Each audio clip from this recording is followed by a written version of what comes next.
Why do good naming structures help productivity?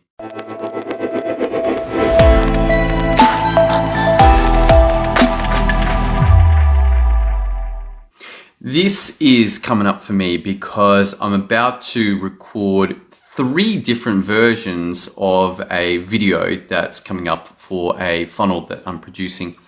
And I wanted to test and run different sound absorption mechanisms to see, hey, how does it work? One is the regular microphone on the laptop, see how that goes. One is the headphones that I normally use, and one is the dedicated mic. Now, you might think that automatically off the bat, it would just be like, yeah, well, clearly the microphone is the way to go, but I want to test this. I want to make sure that that is truly the way that is the best sounding. So the only way to do it, hey, have them all 3 done, do the same video and see which one sounds the best. Now, out of that comes an interesting problem, or not so much a problem, a behavioral choice, and that is the naming of the files. You see, it is very easy just to get sloppy with the naming structures that you use in your business. And when you're small and things are relatively contained, this is not such a problem. You're like, oh, where's that file? I can't find it. Oh, I found it. But it is relatively easy to expand rapidly to a place where the naming of your files becomes a major problem. Not because they're all named differently, but because this means they're hard to find on search. It means they're hard to share. It's confusing for people. There's no dates. There's no organization. And so putting effort into how you name your files does pay off. In the early days, not important, but later on, as you've got 3, 5, 12, 15, 25 people working in your business, if you have a consistent naming structure, this means that you can find your files more easily. This means less time looking for the actual files. This definitely means time that you have to make up if a file is truly lost.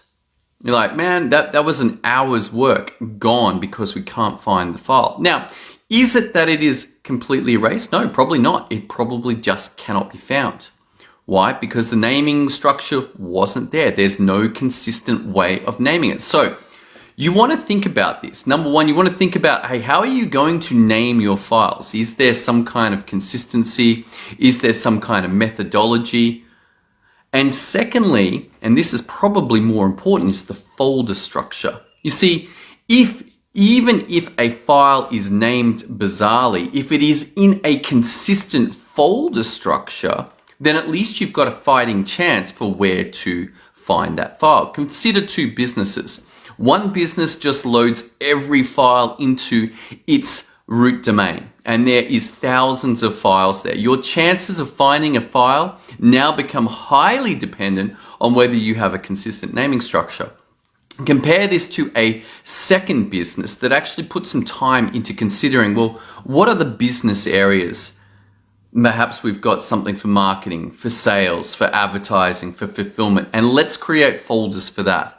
And then, oh, well, actually within each of those areas, there's various aspects that we're going to split into those folders. Now, even if you just did that, then this would give you a fighting chance. If you knew that it was a sales file, then you could go to the sales folder and look for it. If you knew that it was a file about fulfillment, you could look for it there.